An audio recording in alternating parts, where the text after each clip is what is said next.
The broadcast is now starting. All attendees are in listen-only mode. On behalf of the Managing Committee of Nellore branch of SIRC of ICAI, good evening and a warm welcome to all my dear members and our faculty, Ms. Sudha Bhushan Garu, for today's webinar on FEMA with respect to NRIs. Without any further delay, I request our today's faculty, Ms. Sudha Bhushan Garu, to please carry on the session. Before the session is about to start, I just want to say to my members that if you are facing any registration related problems or login related problems, you can text me or you can call me or Saran, because right now I have seen a few images that were coming in the WhatsApp that you are not able to log in. What we find is the images which we received, those numbers have already logged in, so there might not be any problem. So we are going ahead with the session. So if you are having any further problems, I request the members to call me or our EMO Raman. We will try to resolve the issue at the earliest. Thank you, members. I request our faculty to please take on the session. Thank you. Thank you, Vamsi sir. Thank you, and welcome back. So Swagatam again, and let us see. Sir, before that, sir, can you please confirm that my screen is visible? Your screen is visible and you are audible. And okay, and my PPT is shifting? Yes, ma'am, it is shifting. Okay, great. Thanks. Yesterday we had seen regarding the non-resident Indians, we covered a few aspects relating to the framework of FEMA. We covered regarding the residential status, and we also covered the various type of investments that a non-resident Indian can make in India. So to recap, and today what we are going to cover is everything else that is there, including the types of accounts by NRIs, immovable property, borrowing and lending, remittance of current asset and income, and returning and emigrating Indians, do's and do nots from the NRIs. We discussed this framework yesterday as well. Just to reiterate it again, so this is how the whole of the framework of Foreign Exchange Management Act is based on the FEMA, which is a law, which is an act. It was promulgated by Parliament and it came on effect on 1st June 2000. There are notifications by Reserve Bank of India. There are rules by central government. There are circulars by the RBI, which are the directions to authorized person. There are master directions which have been now repealed by the master. There are master circulars which have been repealed by master directions, and then there is an FDI policy which was last issued on 28th of August 2017. So this is the whole of the framework of FEMA on which every transaction is based, and we had seen that all the transaction under FEMA can be covered into two type of transaction: current and capital. Current account is usually allowable, and capital account is not allowed, and it is allowed only on the basis of regulations that how it can be conducted. One of the significant section that is there under FEMA, one of the section which is of utmost importance under FEMA is dealing in foreign is section 3, which prohibits any person to deal in foreign exchange. So section 3 prohibits any person to deal in foreign exchange. It has 4 limbs. There are 4 limbs of the section. Section 3A, 3B, 3C, 3D. So very important for us to understand what is there in these sections, so that we can understand that what the NRIs can do and what they cannot do, or what a resident can have a transaction with NRI, or what are the transactions he cannot have with NRI. So practically, when it comes to the transaction dealing in foreign exchange. So no person other than the authorized person can deal in foreign exchange. So one party to the transaction has to be authorized person. If you see section 3CA, it prohibits any person to deal in or transfer any foreign exchange or foreign security to any person not being an authorized person. So what do we mean here? We mean, for example, there is Mr. X who comes to India. Mr. X is a resident of Switzerland and he comes to India. He goes to an antique shop in Vellore and there is some monument that he likes. So he is carrying Swiss dollar with himself and he says to the shopkeeper that you please take this as I don't have the Indian rupee. So can the shopkeeper take that money? The shopkeeper cannot take the money. The non-resident, he has to go to the authorized person, surrender the foreign exchange, take the Indian rupees, and then only he can transact in India. Similarly, if you see section 3B, what does it say? Make any payment for or on behalf of for the credit of any person resident outside India in any manner. So if if your brother is outside India and he is staying in UK, he has to buy an immovable property from Miss Geeta in India. Now, instead of making payment, he is telling you that kindly make the payment on my behalf. This transaction is prohibited under section 3B, wherein the payment is made on behalf of a non-resident by the resident, and also non-resident also cannot make any payment on behalf of a resident. So this transaction is not allowed, wherein you being resident are making any payment on behalf of the non-resident. If we see section 3C, it prohibits the receiving. So section 3B talks about prohibition on the payment. Section 3C says that it talks about the receiving of any receiving through any other than through the authorized person. So if there is a say, if your brother outside India wants to sell his land in India, his residential property or his residential property in India, if an NRI wants to sell the residential property in India and he has given you the authority that you receive the payment on my behalf, so such type of transactions are not allowed. There can also be the transaction as mentioned in section 3 subsection D, through which any financial transaction is not allowed in India, which is entered as a consideration for creating any asset outside India, which is done to create any asset outside India. The example will be that there is the NRI person wants to sell his flat in UK, and what he is saying that instead of paying me, you pay the money to my brother here. So you are getting a flat in UK, although the payment is happening in India. So these type of transactions are not allowed. Similarly, if you are paying to any person in India and in turn your brother in US getting the payment, you're paying to a person in India and your brother in US is getting the payment for the payment that has been done in India by you. So these type of transactions are not allowed, which are the financial transactions and which are entered to create the asset outside India or right to acquire any asset outside India.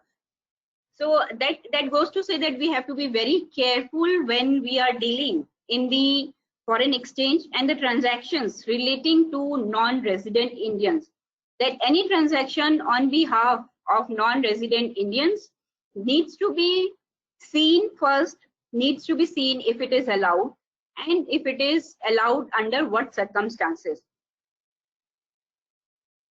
So what we had done yesterday was the residential status in comprehensiveness. We had seen the residential status, that a person becomes the resident in India if he is staying in India for a preceding financial year for 182 days. And we saw that it is not the RBI to determine the residential status. The determination of residential status is by operation of law, and the onus to prove the residential status of an individual is on the individual himself if it is so questioned by the RBI or any other authority. We had seen NRI, PIO, OCI, and we had seen that PIO and OCI are clubbed together now by Citizenship Amendment Act 2015. They have clubbed the both of them, and then they have made it OCI cardholder. Now let us go and understand the very important aspect and the area which confuses us the maximum. That is the deposits. That is the deposits that are required, that the NRI can maintain in India. The deposits, the type of deposits the NRI can maintain in India. So let us go and understand what is it. Accounts by person resident outside India. So if you see, there are two, what FEMA will be concerned about. It will be concerned about the account by person resident in India, if the account maintained is in foreign currency in India, or if the accounts are maintained outside India by a person resident in India. However, that's not a part of our discussion today. What we are going to discuss is accounts that can be opened by the person resident outside India. So the accounts that broadly can be opened by the non-resident Indians. The regulation that regulates the accounts that can be maintained by the person resident outside India are codified in Foreign Exchange Management Regulations, Deposit Regulation 2016. Now, these are the various types of accounts that can be maintained by the person resident outside India.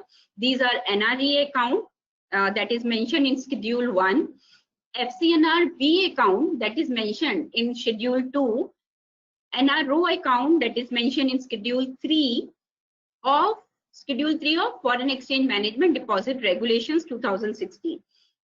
SNRR account, Schedule 4, escrow account, deposits by companies, and there are other type of accounts that are allowed to be opened by various entities in India under the Deposit Regulation 2016. So we have to see what are the types of accounts that are allowed to be opened by the non-resident Indian. See, when we are talking NRI, they are not non-resident individuals, they are non-resident Indians. So NRE account can be opened, FCNR-B account can be opened, NRO account can be opened, SNRR account can be opened, and there can be, these are the types of account which can be opened, and they are mentioned in the various schedules of deposit regulation. Now, before we enter into detailed discussion about NRE and FCNR account, I would like to emphasize on the on one thing, that the general understanding of this account, NRE account and NRO account, for the general understanding, we can understand that NRE accounts are works like this, and NRO account works like this. NRE account works like this, and NRO account works like this. So what does it exactly mean? It means that the difference that is there in NRE account and NRO account is basically the funds which can come in these accounts. Predominantly the funds which comes in NRE account comes from the foreign remittance. So this NRE account gets credited with the income which is earned from outside India. NRO account gets credited with the income which is earned in India. Therefore, when I say that NRE account is like this and NRO account is like this, because when NRO account, it is the income flowing from India, and NRE account is basically the money that is coming from outside India. With this brief description, I think you will be able to appreciate all the facts relating to NRE account and NRO account. Why I am not saying about FCNR-B account? Because NRE account and FCNR-B account, NRE account and FCNR-B account, they are almost similar. They work together and they are almost similar. The debits and credits of NRE and FCNR-B account are same. So let us now understand what exactly is NRE account. NRE account can be opened by NRIs and PIOs, we know that, and it can be opened in Indian currency. The difference between NRE account and FCNR account, there are two difference only, predominantly two difference, that the currency in which NRE account can be opened is INR, and the FCNR-B account can be opened in any forex currency, any foreign convertible currency. So the NRE account can be opened in the INR only. However, FCNR account can be opened in any foreign currency. So FCNR account can be opened in the manner of term deposit only. FCNR account can be only the term deposit. However, NRE account can be saving, current, recurring. Any account can be opened in the manner of NRE account.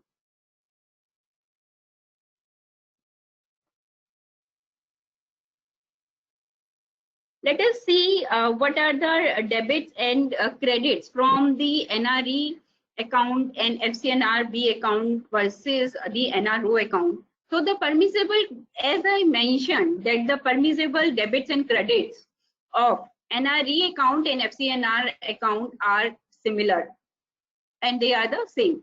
So main thing to remember again is that NRE account, the credit that happens is mainly from outside India.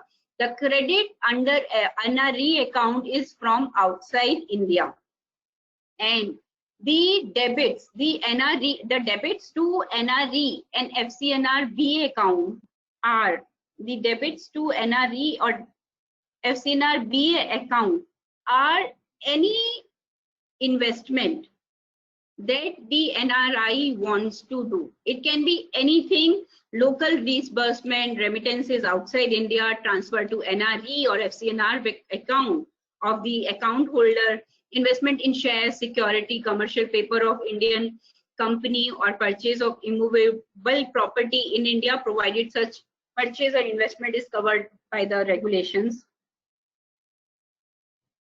NRE, the debit and credit of NRO account, let us see what are these. Permitted debit credits of NRO account involve remittance from outside India through banking channels, tender of any permitted currency during his temporary visit to India, legitimate dues in India of the account holder, transfer from other NRO accounts, rupee gift made by resident to NRI or PIO. Permitted debits are any local payment in rupees, including payments for investment subject to compliance with the relevant regulations made by RBI. Remittance outside India of current income in India of the account holder net of applicable taxes. Transfers to other NRO accounts. Remittance abroad, transfer to NRE account under USD 1 million scheme subject to conditions. Settlement of charges on international credit cards issued by AD Bank in India to NRIs, PIOs up to USD 1 million per financial year. So let us, these are the permissible debits and credits which are there when it comes to the NRO account. Now the NRE account, whatever, if you see that NRO account can be opened by any person resident outside India. It does not specify only the individuals who are NRIs only, NRI or PIO. So NRO account can be opened by any person resident outside India. Through this window of NRO account, they are allowing certain type of people who need to remit money outside India, through this window. So NRO account also allows that it can be opened by people like who are foreign national, and they need to receive, they were in India and they have gone out of India now, and from India they still need to receive few credits that they are earning from India. So those type of people can still maintain NRO account in India. The basic difference from NRE account and NRO account also comes from the fact that the amount lying in NRE account is repatriable. So NRE account is repatriable. However, NRO account is absolutely not repatriable. NRO account is not repatriable. That's the whole of the difference. That's the whole of the difference between these two accounts, NRE and NRO. NRE account money is repatriable. So when we were discussing the various type of investments the person can do in India, we saw that a person can do investment on a repatriation basis, as well as a person can do investment on a non-repatriation basis. Now, if the investment is coming on a non-repatriation basis, it can come from NRE account, FCNRB account, as well as NRO account. However, if the investment is coming on a repatriation basis, it can come only through NRE or FCNRB account. It cannot come through NRO account, because the funding, the amount that is lying in NRO account is not repatriable outside India,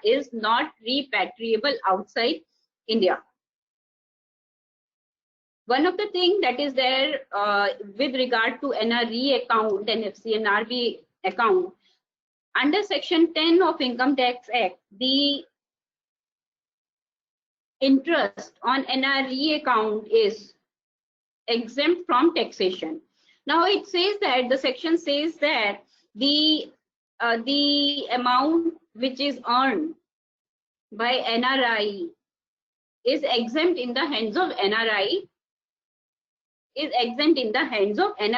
which is defined to be as defined in FEMA. So person not resident in India, it is as defined under FEMA. Now, if you see here, and we'll be talking about it little ahead also, if you see here,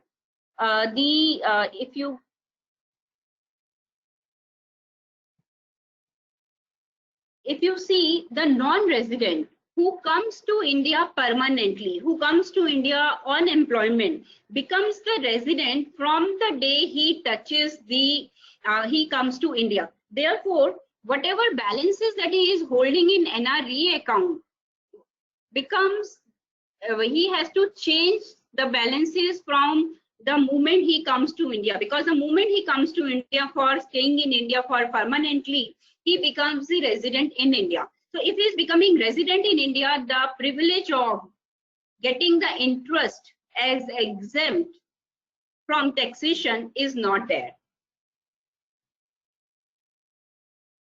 So let us see the loan, which is, I have depicted this in the form of the chart. The loan, whether the loan can be taken against the deposits in NRE account, whether the loan can be taken against the deposit in NRE account, the loan can be taken against the deposit in NRE account. It can be taken in INR, it can be taken in any foreign currency, it can be taken by the account holder, it can be taken by any third party. Similarly, in foreign currency also, it can be taken by any by account holder as well as the third party. Also, it can be taken outside India. We will understand this. What do we mean by it can be taken outside India? Similar to this, similar to NRE account, the funds can be taken.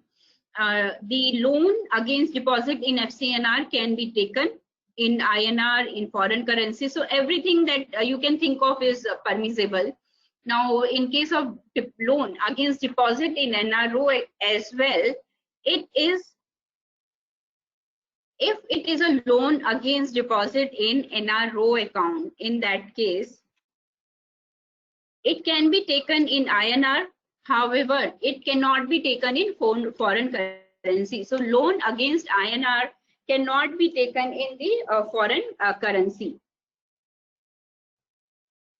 Also, if you see here, the loan, the loan needs to be the loan also cannot be taken outside India by the account holder. So the loan against the deposits in the NRO account cannot be taken outside India. So loan cannot be taken outside India. There are few restrictions on the loan, which is that the purpose of loan to which it can be used, the purpose of loan in case of NRE and FCNR account, to the account holder, it needs to be personal purpose for carrying out or business activities. It can be for direct investment in India on non-repatriation basis. It can also be for acquisition of flat house in India for his own residential use. To third party, it can be for personal use or for the purpose of carrying on business activity. Abroad, it can be taken for fund-based and non-fund-based facility for bona fide business purposes. However, the loan cannot be taken for the few purposes like for on lending, for carrying on agriculture or plantation activities, or for investment in real estate business.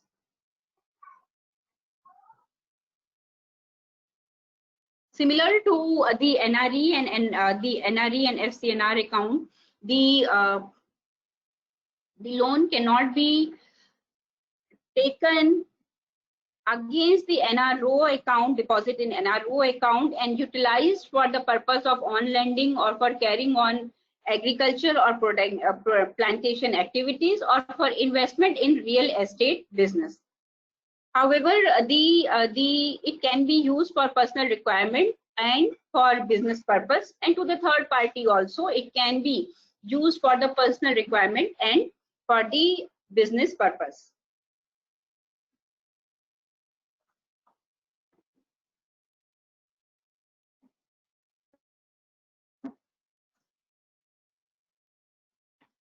Now, in this, if you see, there is this NRI. He has an account in India, NRE account in India. Now he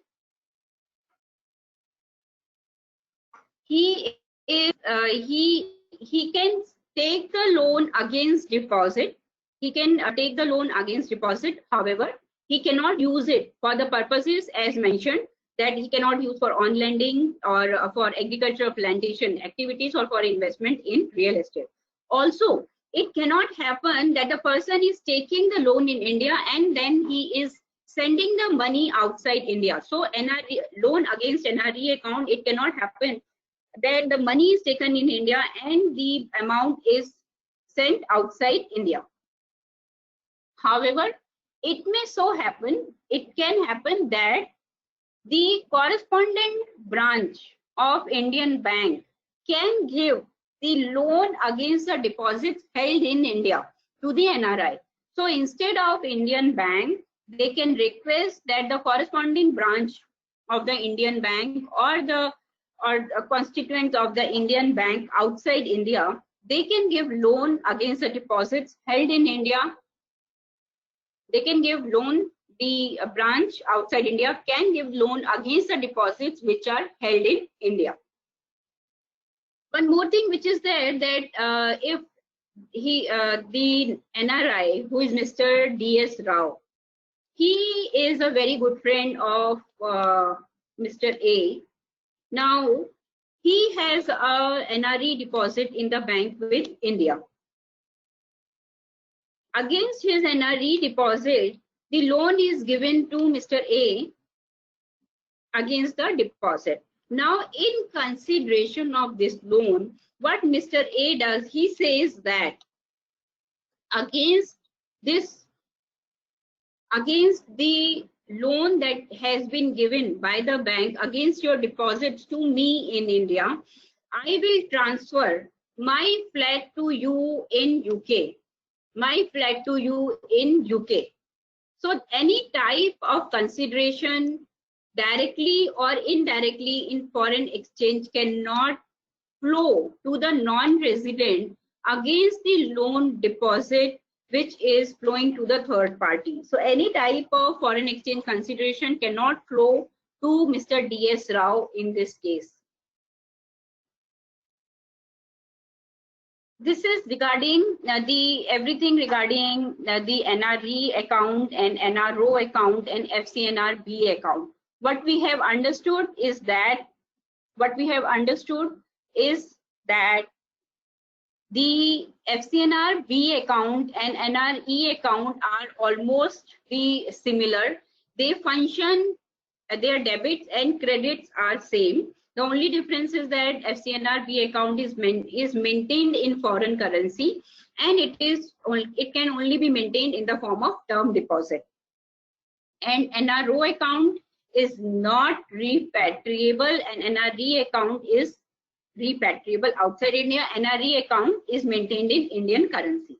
Now let us see what happens when there is a change in residential status from non-resident to resident. What happens to these accounts? What happens to these accounts? So when there is a change of residential status from non-resident to resident, NRE account becomes the RFC account, NRO account becomes the regular account, FCNR account can continue until the maturity. Now, what's the meaning of this? So when we started discussing about the deposits regulation, we had seen that there are foreign currency accounts that are allowed to be maintained by the person resident in India. So there is foreign currency account that is allowed to be maintained by the person resident in India. It can be maintained, if it is of individual, it can be maintained in the form of RFC, that is resident foreign currency account. That means that whatever you have earned out of India, whatever you have earned from outside India, whatever earning has been there from outside India, it remains fully repatriable from India. They want to give the status of repatriation to any income which has been earned from outside India. Even if you have come back to India, whatever you have earned from outside the India, the RBI gives it a status of fully repatriable from outside, from India, fully repatriable. Now, why we are discussing this here? Because if the person is becoming the resident, from non-resident, he is becoming resident. He was non-resident, and as a non-resident, he was allowed to maintain NRE, NRO, FCNRB account. Now, as a non-resident, he was allowed to maintain these accounts. What happens when he has become resident? When he becomes resident, the NRE account gets changed to RFC account. An RFC account is a replica of NRE account in India. RFC account is a replica of NRE account in India. That means any foreign exchange earnings can be stored and can be put in this account. However, the interest from RFC account is taxable. So we'll have to see that NRE account becomes the RFC account. Whatever NRO account was there, if you see what was the funds of which NRO account was made of. NRO account was made of the Indian funds. So the account will turn into regular account. The account will turn into regular account. FCNRB account. So it was the account of the term deposit. It was only the term deposit that was allowed to be in this. So it will be allowed to mature and then it will be converted into RFC account. Please note that the NRE account, after becoming the resident,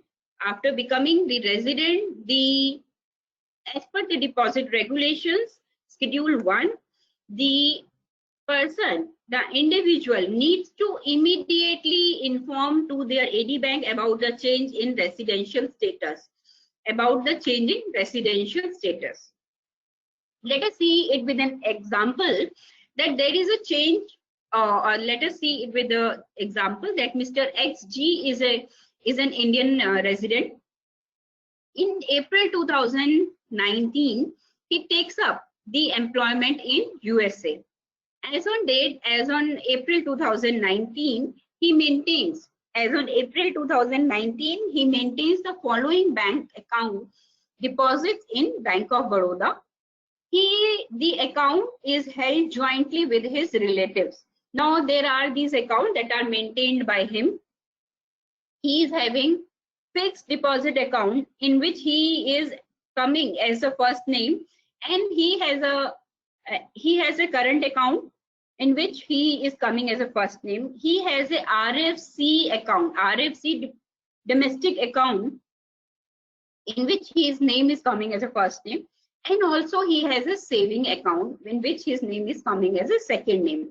So with this example, what we are going to see two things, that which account gets converted into which other account when there is a change in residential status, and also the second thing that we will see is how it is relevant to see the joint holding. How does it change? So in this case, the fixed deposit account which was there will be designated as the NRO account. The fixed deposit account of Mr. XG will be designated as the NRO account. The current account which he is maintaining in India will be designated as NRO account. The RFC account which he is maintaining will become NRE account. If you remember what we had discussed, that RFC account is a replica of NRE account. So it's an exchange which has been earned. It's the foreign exchange which has been earned from outside India. It is fully repatriable, and also the limits of LRS are not applicable on RFC account. So RFC account will convert itself into NRE account. And the saving account, if you see the saving account which he was holding as a second name, the saving account which he was holding as a second name, it will be held as the either or survivor basis, and it will be in the name of the resident individual, and the NRI will be able, once he's become NRI, he will be able to operate that account only for the benefit of the resident, and he will not be able to repatriate any funds out of that account to his own benefit. Now, change in residential status. This change is the reverse change. When Mr. XG, he had been in India, then he went, you remember that he went to US, right? He went to US, and after 10 years he has served in US, he wants to come back now. In US, he is a when he is in US, he is a non-resident Indian. He is a non-resident Indian. So in India, now he is maintaining these accounts, which are FCNRB account, NRE fixed deposit account, and then he has one NRO saving account. What happens to so these are the accounts which he is holding when he is in NRI, when he is in NRI. So what happens to these accounts? If you see, the FCNRB account can continue up till maturity. NRE account will become the RFC account, and it has to be converted into ordinary or RFC account immediately on his return. it is not allowed to be to continue till maturity. It is not allowed to continue till maturity. If there is an NRO account that he is maintaining as an NRI, when he shifts to India, it will be the regular account. It will change into the regular account, and that too immediately he has to inform to the AD banker. Now let us see regarding, this was regarding the various deposits, the various accounts that the NRI can maintain in India, and what happens to these accounts when there is a change in residential status. Now let us understand whether an NRI or PIO can give deposits to the Indian company. So the deposits cannot be given to Indian company by the NRI or PIO on a repatriation basis, and on a repatriation basis.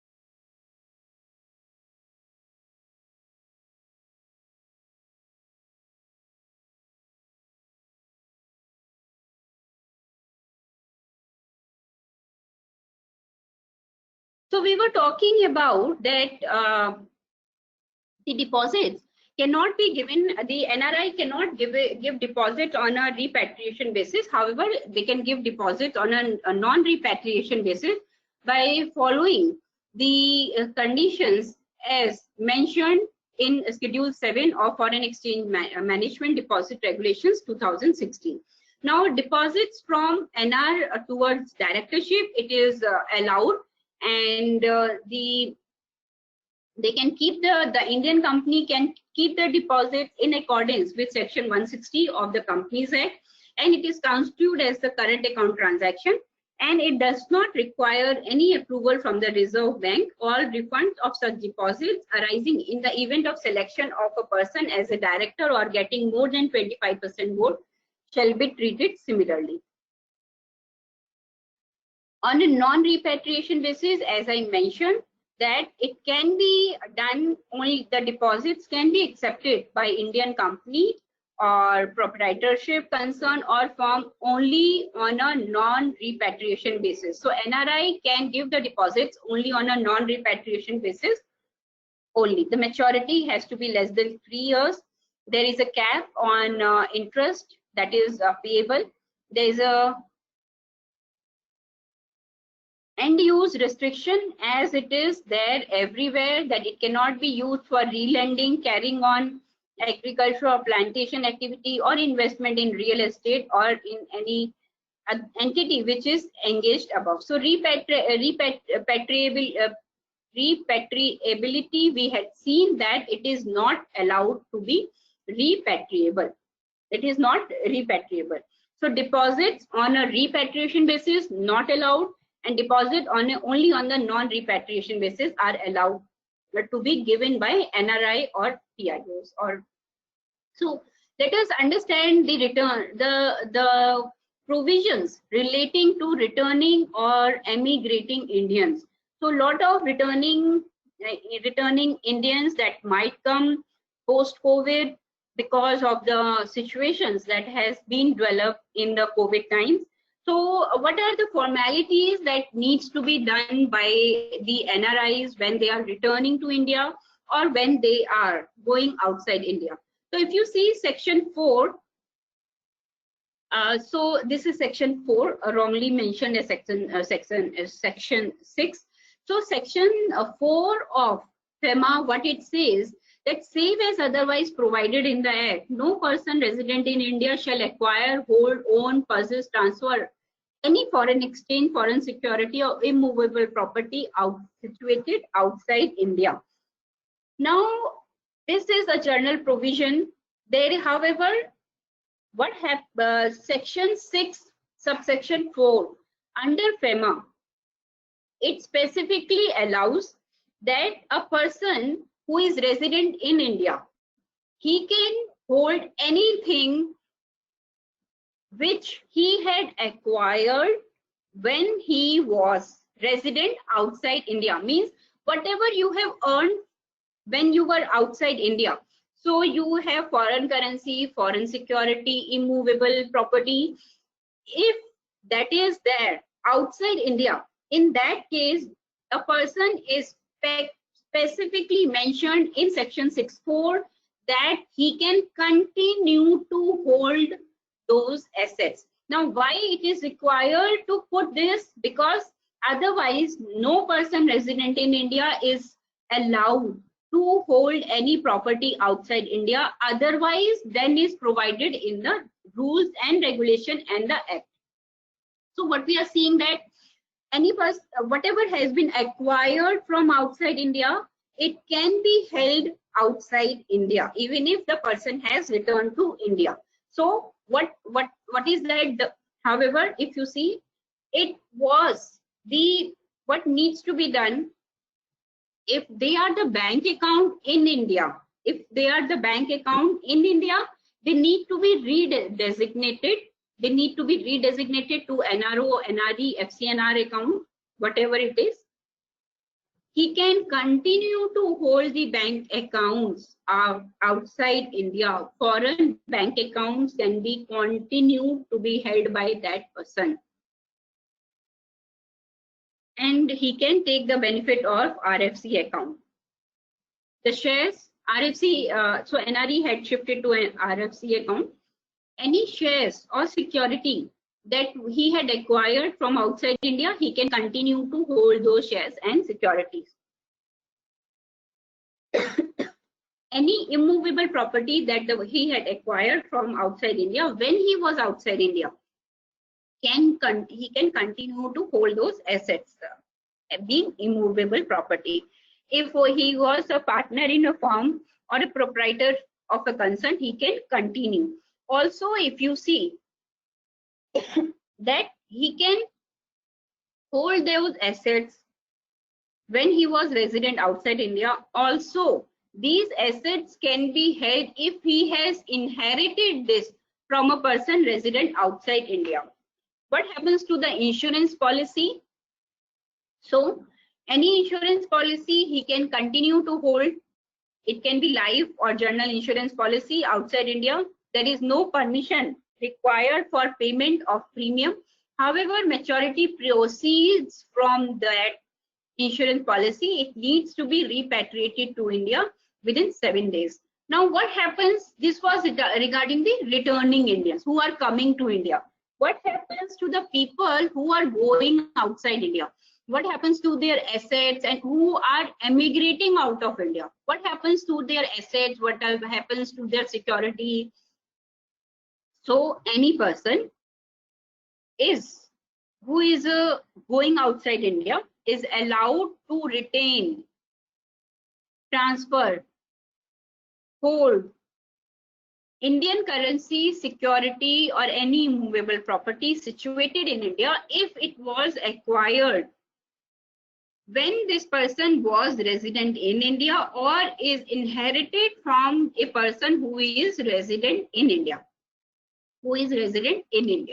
So this emigrating Indians can hold the Indian currency, security, and or any immovable property.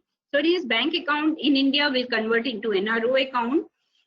Shares and security, as we had seen that it needs to be informed to the depository about the change in residential status. There is an obligation on the emigrating Indian that he will inform the change in residential status to the depository.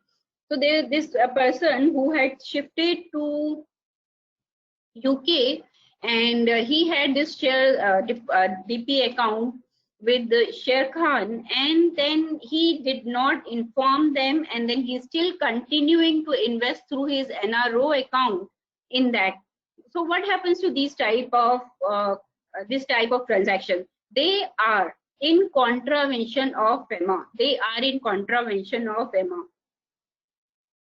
Borrowing and lending. So if the person has borrowed and he has lent, both can continue till maturity. Immovable property can continue to hold, and he can continue to be partner in the proprietorship firm or a partnership firm. Insurance policy can continue to hold. He can continue to hold a life insurance or general insurance. No permission is required for payment of premium. So we have seen the returning Indians and emigrating Indians, and what are the various responsibilities that are there on them to inform the various agencies regarding their change in status, and also that they can hold the assets whatever they have acquired in India or outside. And what is also included is the inheritance from the person. Inheritance is also included in the when we talk about the assets which are allowed to be held by them. So even in the cases where the person resident outside India has inherited, he is not an emigrating Indian. However, he has inherited some immovable property from India. He is allowed, he is given a journal permission under section 6(5) to hold that property. Let us see regarding the remittance of asset. If you see remittance of assets and current income, remittance can be of the current income or it can be assets. Remittance of current income or asset. So as we rightly understand, if it is a current account transaction, it is usually allowed until unless it is prohibited. And if it is a capital account transaction, it is not allowed until unless it is allowed. Therefore, let's see that the current income is classified as the current account transaction and is freely allowed to be repatriated outside India. So any NRI who is earning any type of current income, be it rent, dividend, pension, any type of current income that he is earning in India, it is allowed to be repatriated to the country in which he is presently residing. Now, the manner in which it is allowed to be repatriated there can be following manners. It can be credited to his NRO account. There can be direct remittance outside India in the country of his residence, or there can be credit to NRE account of the non-resident. What is the difference? Difference lies in the type of account. Difference lies in the type of account. That means that if it is getting credited in NRO account, if it is getting credited in NRO account, there is no CA certificate that is required at the time of credit to NRO account. However, the CA certificate shall be required for repatriation of funds outside India. So if there is a shifting from NRO account to NRE account, in that case, the CA certificate will be required to certify that whatever amount is going outside India is freely repatriable and the applicable taxes has been paid on the transaction. And the applicable taxes have been paid on the transaction. So what we are discussing is that current income are freely repatriable.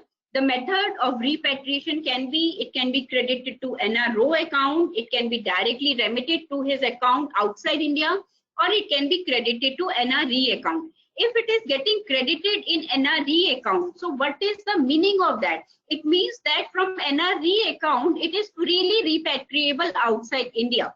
Whatever gets credited in NRE account is freely repatriable outside India. Therefore, at the time of credit into NRE account, The AD bank will not allow to be credited in NRE account until unless the NRI has obtained the certificate from a chartered accountant to the effect that this is a remittable income, and whatever taxes, whatever applicable taxes on has been paid. So the applicable taxes has been paid. And when the transaction is happening wherein there is a direct remittance, then also there is a certificate from a chartered accountant is required. So when we had started, we spoke that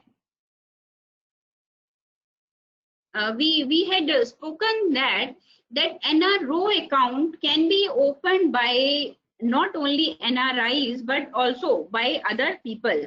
NRO account can be opened by other people as well, which means to say that there are other people also apart from NRIs who are given this facility that they can open NRO account in India. Who are these people? And when we are talking about remittance, why we are talking it here?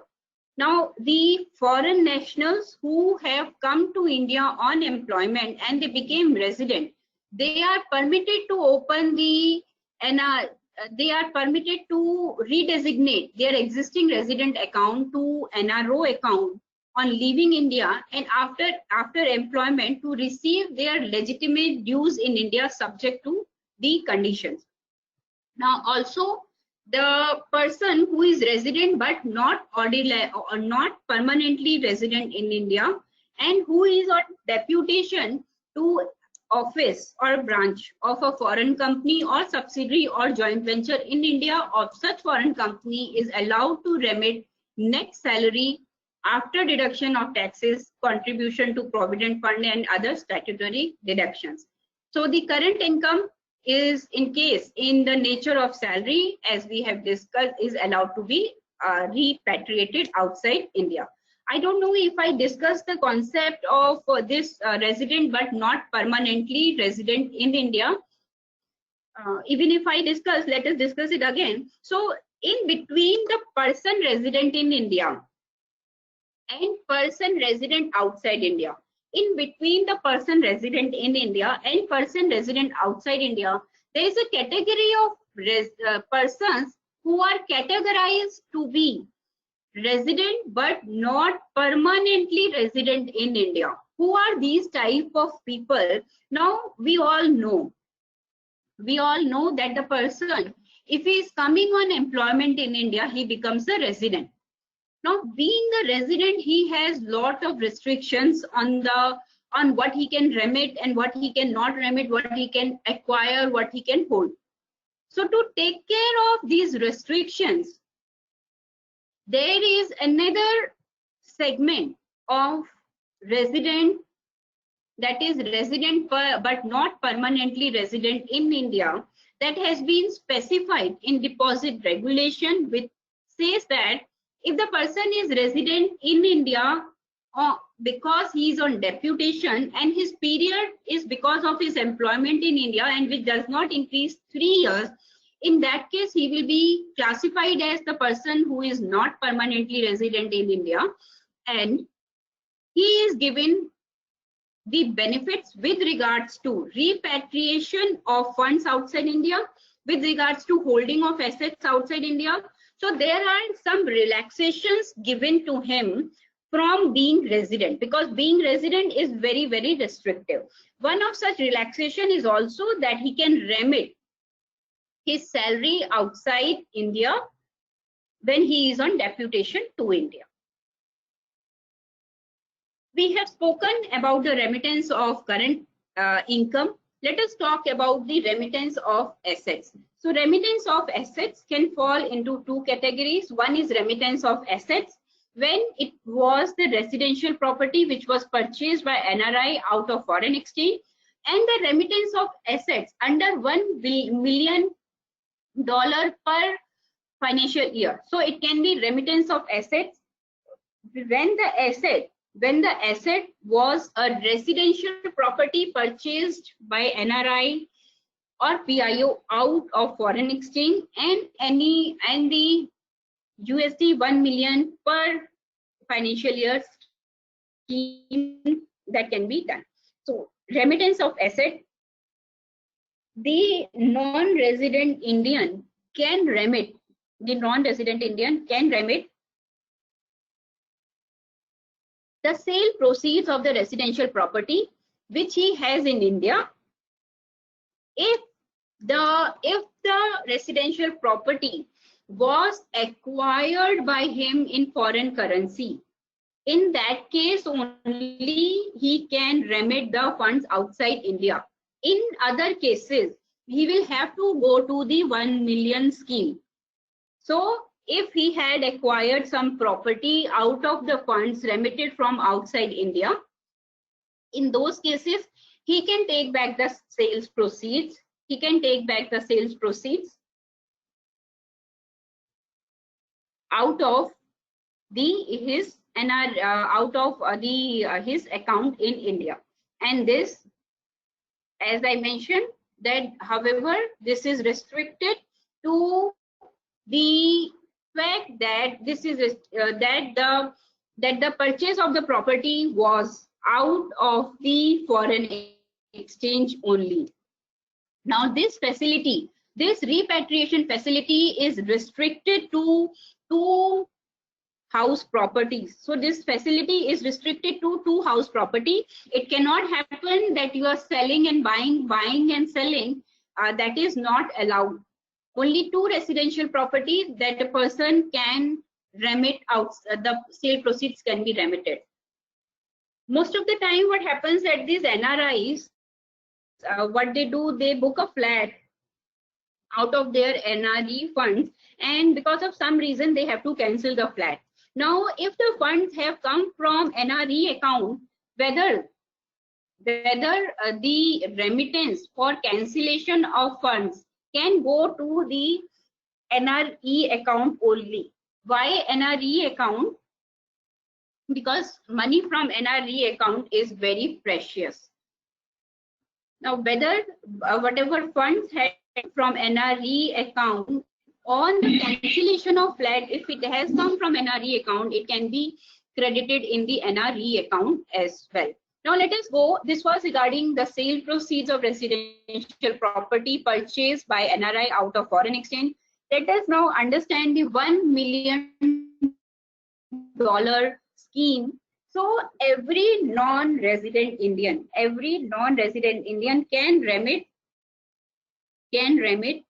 $1 million per financial year out of the balances that are held in the NRO account. Out of the balances that are held in NRO account, he can remit sale proceeds of assets held in India in accordance with the provisions of FEMA. The assets acquired in India by way of inheritance or legacy, a deed of settlement either of his or her parents or the relative as defined in Companies Act to be effected on the death of the settler. In respect of assets acquired under a deed of settlement made by either or of his parent or relative as defined, the settlement should take effect after the death of the settler. So in these cases, the remittance can be done by the non-resident Indian, subjected to the limitation of $1 million per year. However, there is a declaration that is required to be given by the NRI to the effect that remittance is made from his legitimate receivables in India. Remittance is not from the borrowing outside India, and remittance is not out of funds transferred from NRO account of any other person. So what we are seeing is the remittance of the income. We saw that remittance of income is no problem. The remittance of current income is allowed. As far as it comes to the remittance of any other remittance of asset, in that case, there is a limitation of 1 million per year. There is a limitation of 1 million per year. that can be remitted by the NRI out of his NRO account, out of the funds that are held in NRO account. Acquisition and transfer of immovable property in India, your NRI friend, whether he can transfer or acquire property in India.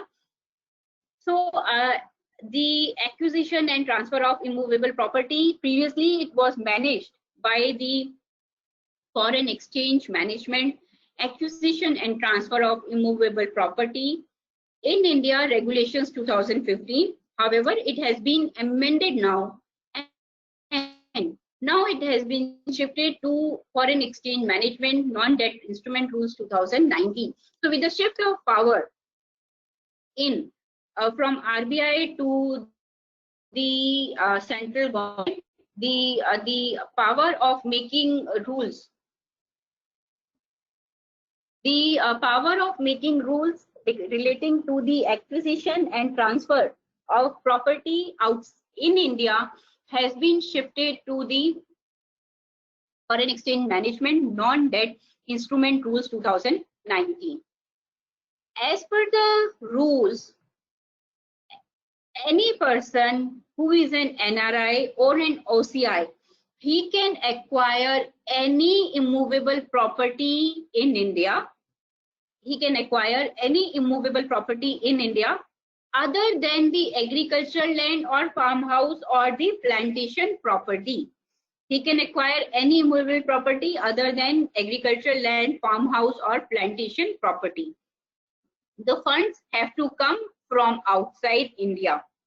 Also, the funds held in any non-resident account maintained in accordance with the provisions of the Act can also be used. However, no payment for any transfer of immovable property shall be made by traveler's check or foreign currency notes. The non-resident or OCI can also acquire the immovable property by taking it as a gift from the person resident in India or from an NRI or OCI who is a relative as defined in clause 77 of section 2 of Companies Act 2013. As we all know that the definition of relative has been very restrictive when it comes to the Companies Act 2013. In Companies Act 1956, it was a very elaborative definition. However, when it comes to Companies Act 2013, the definition has been reduced to a very limited size. We'll see that going forward.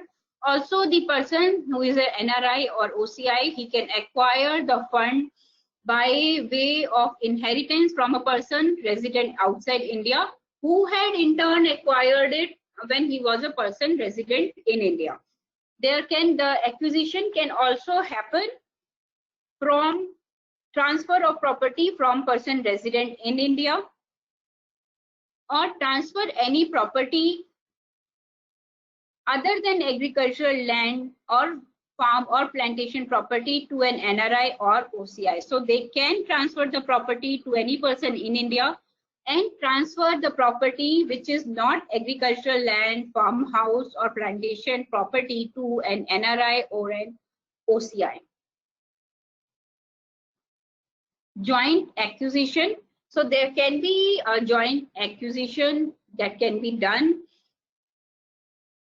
by a person who is a resident outside India and who is not non-resident. However, he is a spouse of non-resident or OCI. He can acquire only one property in India, subjected to the fact that the funds are from outside India or from the non-resident account maintained with the provisions as per the provisions under this Act.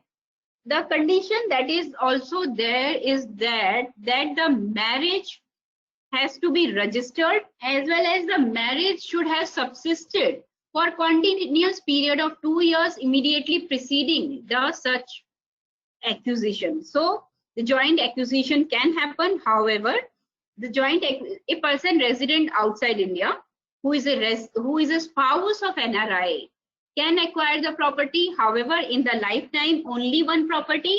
And the second condition is that the marriage should be registered and it should be subsisted for a period of not less than 2 years immediately preceding the acquisition of such property. It should not happen that the marriage is done. So that reminds me of a movie that is based on this. So marriage is only done for the purpose of some benefits to be availed in terms of acquisition of property in India.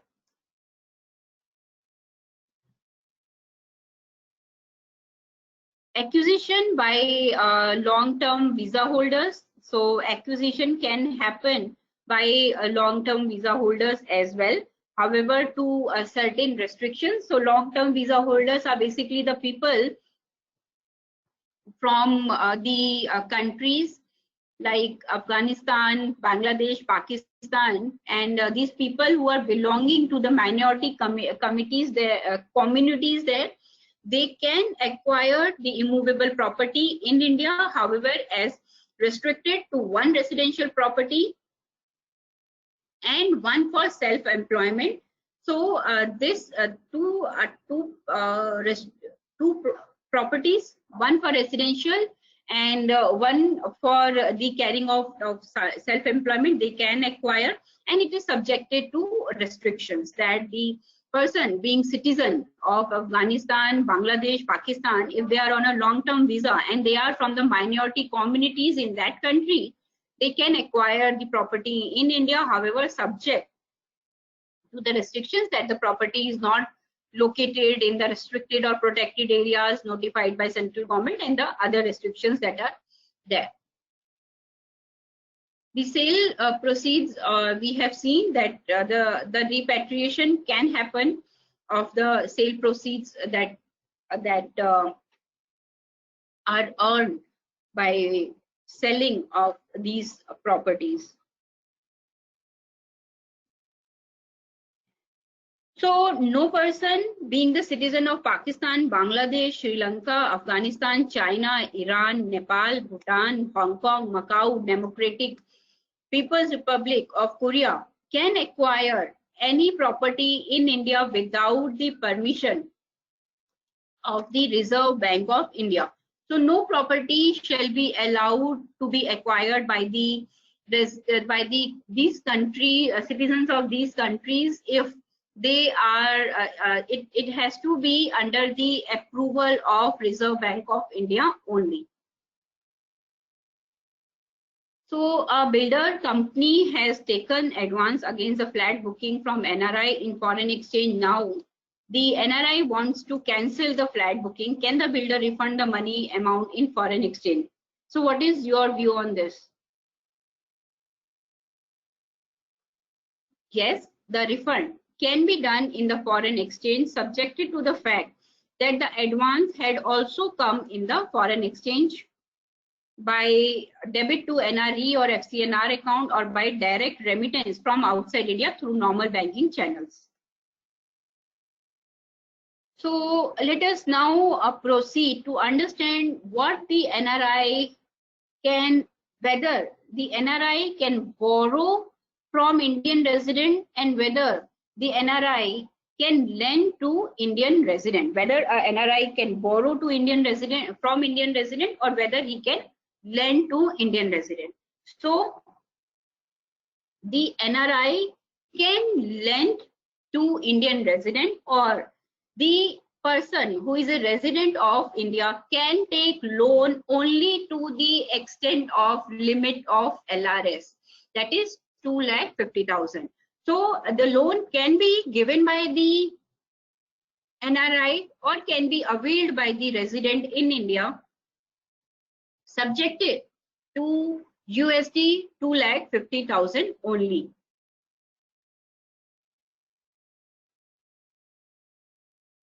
However, a person who is resident in India studying abroad, he is allowed to raise loan outside India not exceeding 2,50,000 or its equivalent for the payment of education fees abroad and maintenance subject to terms and conditions as specified by the RBI from time to time in consultation with Government of India. So what we were talking about, that this borrowing that can happen, by the Indian resident, or the lending or vice versa that is happening, is limited to 2,50,000.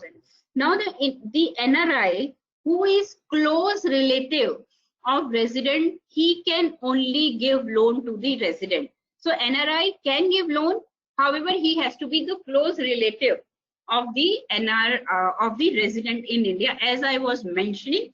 If you can see here, the definition of relative has been curtailed down to limited 8 family members, 8 type of family members, that is father, mother, son, son's wife, daughter, daughter's husband, brother and sister. That's all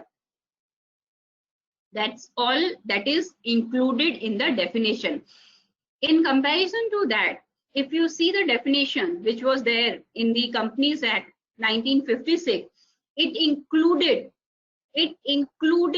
22 items. It included at least 22 items, which 22 relationships which was there. A relationship like brother's wife, sister's husband. So those were also included in the Companies Act 1956.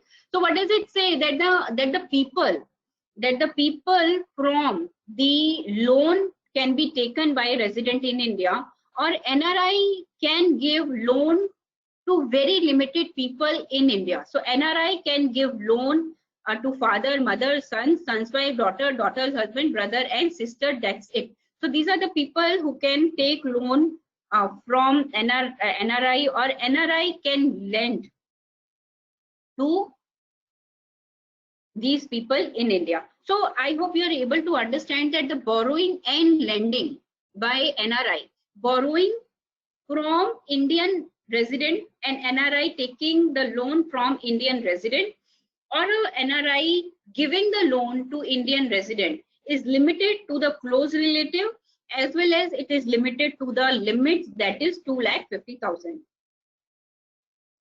In both the cases, the money cannot be used for the following activities, and we have been seeing here: real estate activities, investment in capital market, equity investment, working capital, general corporate purpose, repayment of rupee loan. So these activities cannot be put to. Deposits by NRI, we had seen it already, that on repatriation basis it is not allowed. On non-repatriation basis, one has to follow Schedule 7 of deposit regulations as a commercial paper. It can be availed by the NBFC based on the non-banking companies acceptance of deposits through commercial paper directions 1989. For nomination as director, it is construed as the current account transaction. Now with this, let us see what are the do's and not do's for NRIs. So being an NRI, one has to be able to distinguish between the current account transaction and capital account transaction. Very, very essential, because usually the capital account transaction will not be permitted, and for any executing and undertaking any capital account transaction, one has to look for the regulation that is governing it and then follow it. Inform respective authorities regarding the change in residential status. So there has to be if there is a change in residential status, it needs to be informed to the respective authorities, be it a bank, be it a depository, any authority. The status in the change of residential status should be informed to. Plan ahead, keep a track of investments made from local rupee funds and funds remitted from outside India. So as I mentioned, the funds that are there in NRE account are very precious, because firstly, the interest is tax exempt, and secondly, they are freely repatriable. So an NRI should not do any transaction which is not fully efficient for him, such as any investment which is made on a non-repatriable basis. can best be made from the NRO account. There is no need of spending the money from NRE account for making an investment on a non-repatriation basis. The repatriation of sale proceeds of the assets located in India should be understood in comprehensiveness, because the repatriation of sale proceeds is allowed only if in case of a residential property, and it is limited to those residential properties for which the amount at the time of purchase had come from foreign exchange. For all other sale proceeds that needs to be remitted from India, it needs to fall under, it can go only under $1 million per financial year scheme. There are statutory guidelines for filing, and there are very less reporting requirement for the NRIs. However, if they have invested in Schedule 1 of NDI rule, there may be the regulations, the reporting guidelines that needs to be followed. So those needs to be followed by the NRIs. Also, in the investments that are coming in NRI PIS mode, the account should be made the portfolio investment scheme. So those type of awareness is very required on behalf of NRIs. Give power of attorney for all Indian matters to trusted person if so required. It helps not only in execution but also in a proper efficient disposition of the responsibility. Custom baggage rules should be followed, and OCI card benefit can be obtained, and he can avail the rupee or foreign currency gift from the close relative under LRF, so that can be availed by the NRI. What are the do nots? Obviously, any transaction which is not permissible should not be done. For example, the sectors in which the investment are not allowed to be invested. So what cannot be done directly by NRI should not be done indirectly as well. In case of, for example, I'll give you an example. In case of an ECB, the ECB in India can come under the if it is coming from individual, it can come only from the foreign equity holder. Now, in case of foreign equity holder, it is required that the ECB liability and equity holding should be 7:1. Now, what the question people ask is that whether I can invest in a company, and that company, from that company I will take the ECB, and thereby I will stop being the foreign equity holder, and in that case will not be required to follow the guidelines of 7:1. However, if that was allowed that individual can invest through his company in India, it is not allowed. It is not intended. It is intended that an individual can invest only if he is a foreign equity holder. So those type of various structuring to avoid the compliance of law should be best avoided. Undertaking prohibited and restricted current account transactions. So as we know, there are few current account transactions which are prohibited.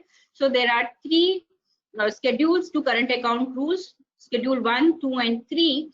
And under Schedule 1, it talks about the transactions which are prohibited for remittance outside, for any remittance outside India. So those transactions are best avoided by anyone.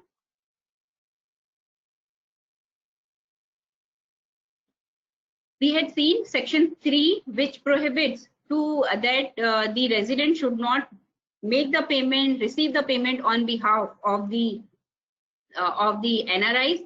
So this is best to be followed.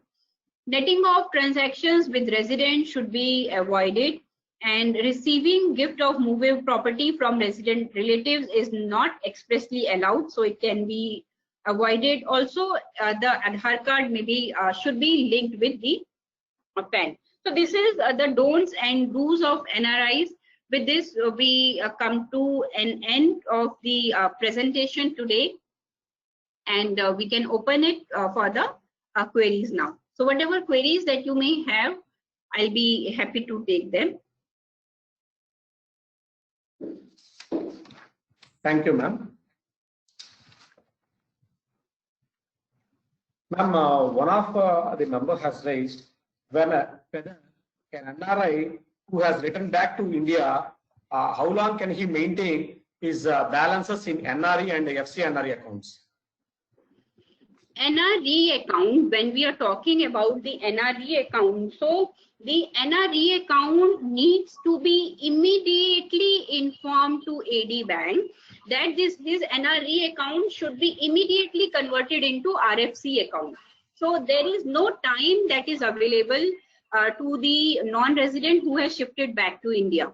Now this was regarding the NRE account. However, if the account is FCNR account, you see, FCNR account is allowed to be continued on a continued till maturity. Yeah. So FCNR account is allowed to be continued till maturity. So after the maturity, it shifts to RFC account. Thank you, ma'am. And one more query, ma'am. Yeah. Ma'am, if a person of Indian origin who flies back to abroad, if he forgot about the intimating his banker about his residential status and he is maintaining his SBI account by not converting it into NRI account, what were the consequences it would be? Because in the SBI account, few cash deposits were being still going on for few clients that we observe normally in accounts like us. So the Act puts an obligation under Schedule 3 of Deposit Regulation 2016 that the person has to immediately inform to the AD Bank about the change in the residential status. So when he is getting becoming from resident, he is becoming non-resident. Whatever his regular accounts are there, it will get changed into NRO account. It will get changed into NRO account, and even if he has not informed to the bank the remittance whatever he is receiving, he is authorized to receive those remittances in his NRO account. Okay. Ma'am, whether the transfer of funds from NRO account to NRE account can be treated as remittances outside India, ma'am? Yes, yes. It is treated as remittance outside India, and the certificate of chartered accountant is required for any transfer from NRO account to NRE account. Yes.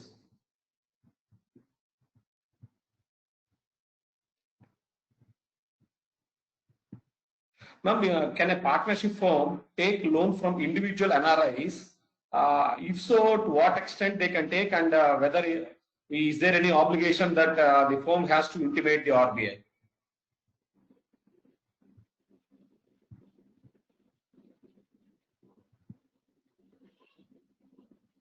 So a partnership firm cannot take loan from the individual.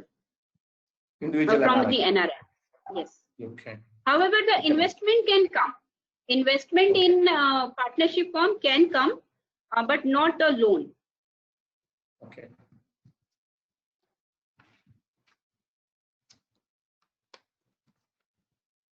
Ma'am, with regard to cryptocurrencies, whether the crypto transactions in cryptocurrencies between the NRIs and the local persons will come under the FEMA regulations. So cryptocurrency, we all know that it has been banned by RBI. No person resident in India can deal in cryptocurrency. So there is no point discussing about any transaction between NRI and resident with regard to cryptocurrency. No, because recently there was a judgment in the Supreme Court stating that the RBI has no right at present. It is not, they don't have right to regulate these cryptocurrency transactions. So this is the intermediate period. Since the legislation, there was no proper dealing regarding the cryptocurrencies, and even the court has given declaring that the RBI doesn't have any control over those transactions, so they cannot regulate. So maybe in that scenario, this question might have been asked by members. Yeah. I appreciate the question, and I also appreciate the fact that Supreme Court has said that RBI does not have the power to ban cryptocurrency. However, the law is in formation, and we don't have any laid down law to deal with cryptocurrency presently. And I will not have the answer to the question. Okay. Ma'am, is there any monetary limit for transfer of funds outside India to an NRI for purchase of property? See, ma'am. Okay, what's the question, please? Ma'am, is there any monetary limit for transfer of funds outside India to an NRI for purchase of property in abroad? Yes. Okay. So purchase of property, first of all, if I can dissect this transaction, for a resident, this transaction is a capital account transaction. So I will also guide into the fact that how a transaction needs to be seen.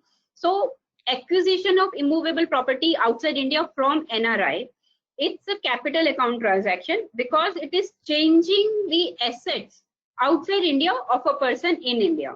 Now, the capital account transaction is all regulated. For a resident, if he wants to acquire any asset outside India, which is permitted to be acquired, that is limited to $250,000. So any capital or current account transaction that is allowed to be undertaken by resident is limited to $250,000, and it cannot exceed more. However, if the property is $5 lakh, now how do you do the transaction? There are two ways in which this transaction can be done. This limit of LRS 250,000 is per family member. It is qua an individual. So it is not that if I'm a family of 4 people, I can remit 250,000. I can remit 250,000 into 4. However, if it comes to the acquisition of immovable property, if you are using the limit of other person for acquiring that property, the name of other person should also commit that immovable property. For example, Mr. Vamsi, he is using a 250,000 limit for his limit as well as the limit of his wife. So both the names of his wife and himself will come in the immovable property, in the title deed of immovable property. Now this is one solution. The next solution is that since this is per financial year limit, so what can be done is that one 250,000 you send in the month of March of the previous year, and one 250,000 you send in the April of the next year. So that's how it can be done. Okay, ma'am.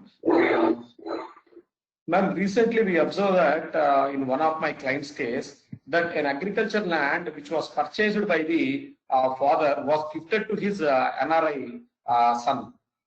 So when we see the entire aspect, the amount was received from the father, the amount was received from the NRI, the amount was given by the NRI to his father, and the properties was purchased by the father, and later on after 6 months or 8 months, the agricultural land was transferred back to the NRI. Whether these types of transactions can be done? Absolutely not. Absolutely not.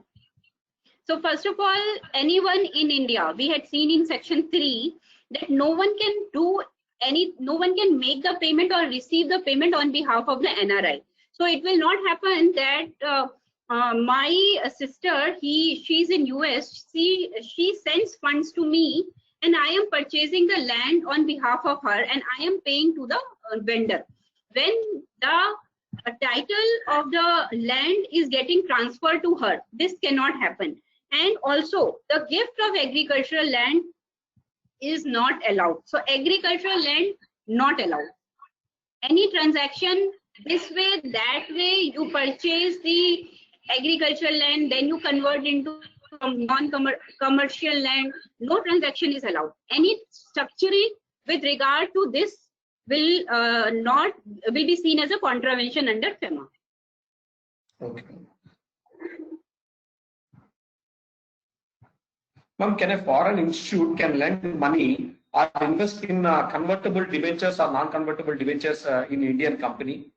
If so, is there any time limit for repayment of that amount? Okay. Can who?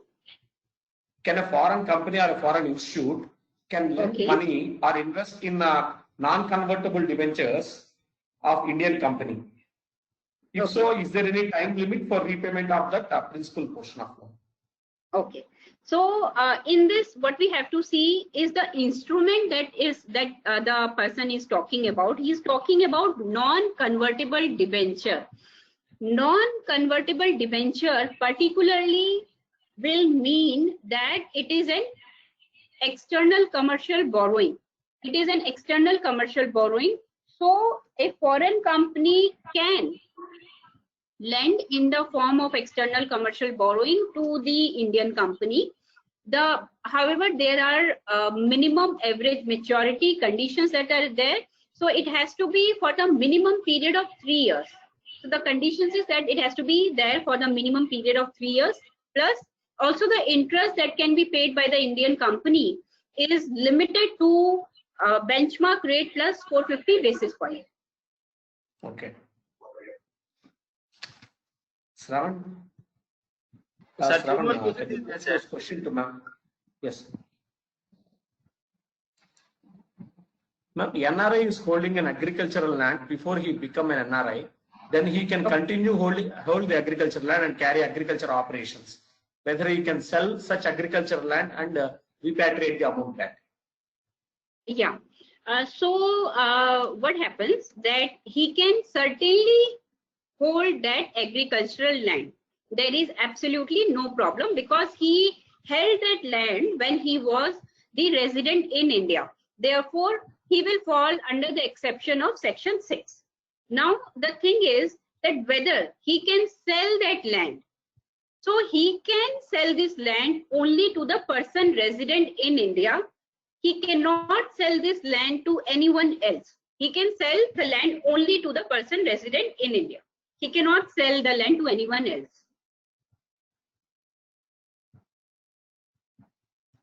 Ma'am, one of my member has asked, my son before leaving for US have a property income. Now he is an NRI and his rent is being credited to his mother account.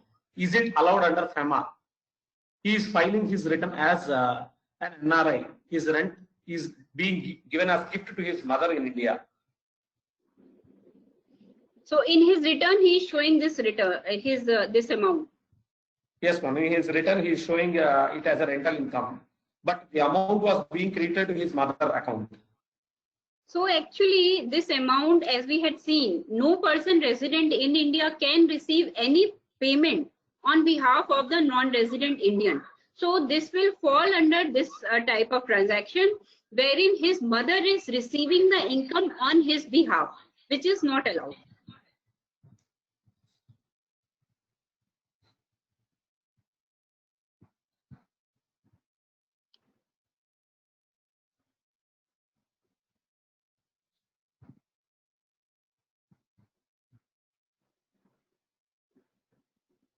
Ma'am, one more question. His sister wants to remit to US. The same member has raised this question in continuation of the previous question.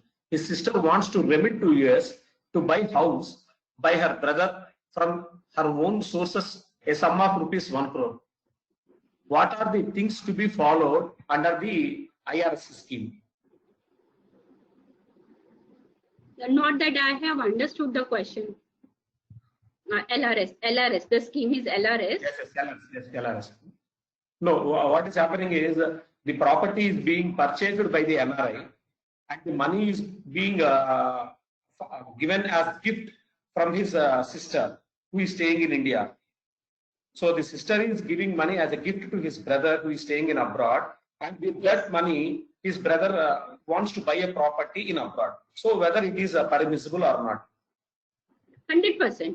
However, the limit to which gift can be given by the sister will be is $250,000, and it will be credited in the NRO account of the brother who is an NRI. Okay.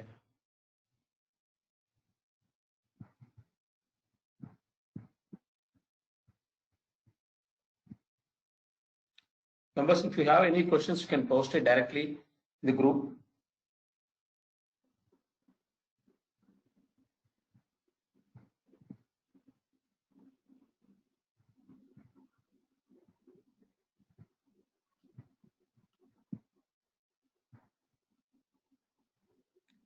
But in case of money borrowed from NRI relative, is there any interest restriction on such loan?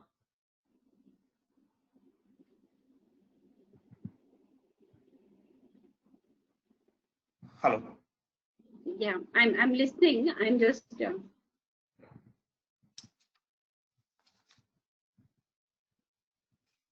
No, not that I know of. No such restriction is there. Okay. Or I'll have to get back to this. I don't know.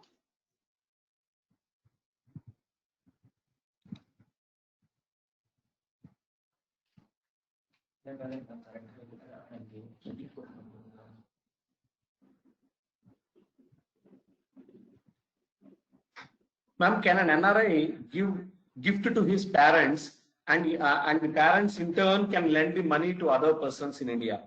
Because normally it happens for living expenses, the NRIs will send some amount to the parents. With that amount, the parents will be doing finance to the friends and all. Whether it can be done. So what I understand, NRI is gifting the money to parents, right? Yes, ma'am. And then parents Yes, are re-lending it. So Yes, the trail between the NRI and his parents, it is closed. So he is not the one who is re-lending it. His parents who are resident in India, they are giving the money on loan. So that is allowed. He can give to his parents, and they can give it on loan. And in fact, there will be no restriction for the purpose for which loan can be given. Okay.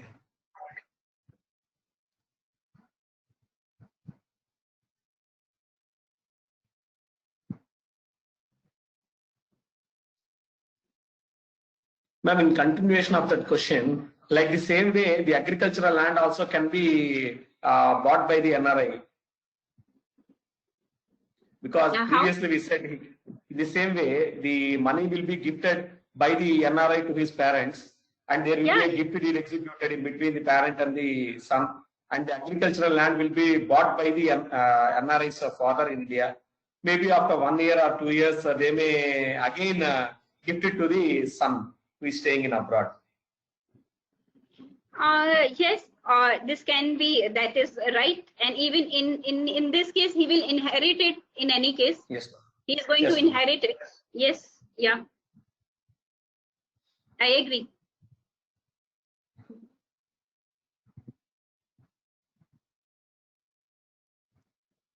Members, if you have any queries, you can post your queries, because we are already at the fag end of the session.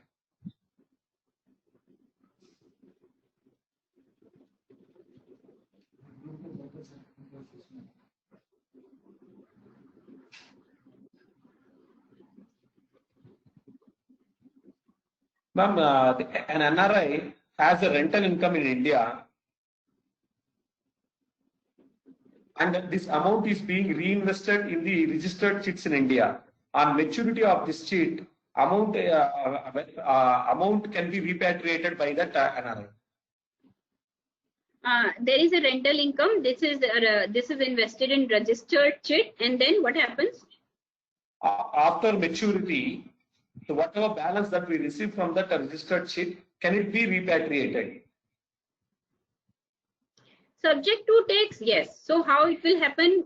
Subject to tax, yes, it can be repatriated. It's a current income, and it can be repatriated to subject to tax. Okay.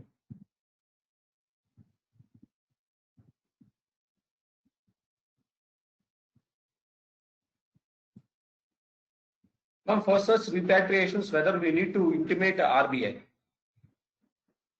Repatriation. What is? Yes, for that maturity amount, what we receive, when we are trying to repatriate the amount, whether it has to be intimated to the RBI or through LRS scheme, it can be done. No, sorry, I missed the question. Can you please say it again? I'm so sorry. Ma'am, on maturity of the chit amount, whatever the amount that is received by the NRI, if he is repatriating back to his abroad, whether any procedure he has to follow, whether he has to intimate RBI. Okay, so how it will happen that this rental proceeds, the rental income will go to his NRO account. Okay, from NRO account, he will invest in the registered chit. So registered chit fall under the debt instrument if the chit funds are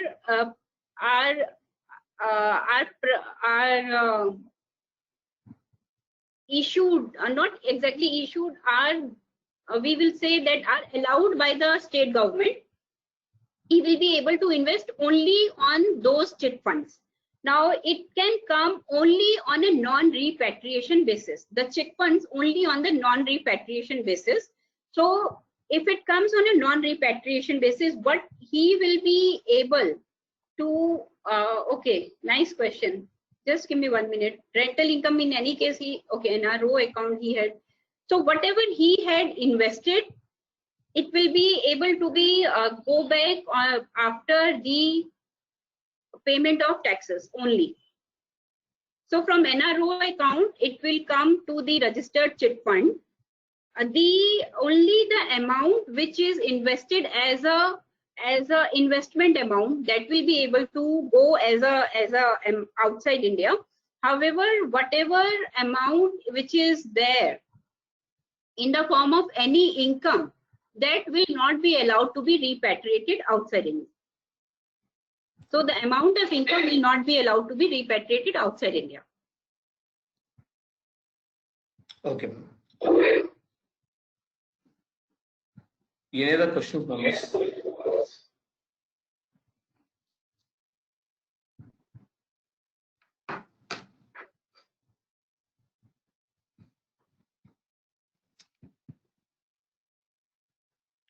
I think we can close our session for today, ma'am, because no other question is coming up. If at all, if there are any questions, I will definitely post you in the WhatsApp. So kindly reply to those questions. And yes. Thank you, ma'am, for your wonderful presentation for today's seminar on FEMA. I personally thank on behalf of all the Nellore branch members who have participated in this seminar for your presentation. Thank you very much, ma'am. And I also thank all the members who have participated for today's seminar. Before closing, I just want to announce 2 important events that are going to be taking place in the next 1 week. There will be an AGM that will be on 16th of this month around 10 a.m. It will be done in GeoMeet. So the login IDs and passwords will be shared in the group. So the members who wants to participate in the AGM, I request all the members to participate in the meeting. Whoever wants to raise the question in the meeting, I request to please share your question, or you can share that you want to participate in the AGM, so that we can have a chronological order, because it is going to be a virtual platform, so everyone can speak. So 40 to 50 participants being line at a time and speaking one after the other, it will be very difficult. So we can have an arrangement so that whoever wants to speak, we'll have it in a chronological order, and one by one we can give an opportunity to all the members. And the other one, the next Saturday, we will be having a session on latest changes in TDS and DCS in the Finance Act 2020 around 5 p.m. The faculty was Ramurthy Garu from Hyderabad. So I request all the members to kindly participate in the next program also. Thank you very much. On behalf of Managing Committee of Nellore Branch of NCA. Thank you. Thank you very much. Thank you very much.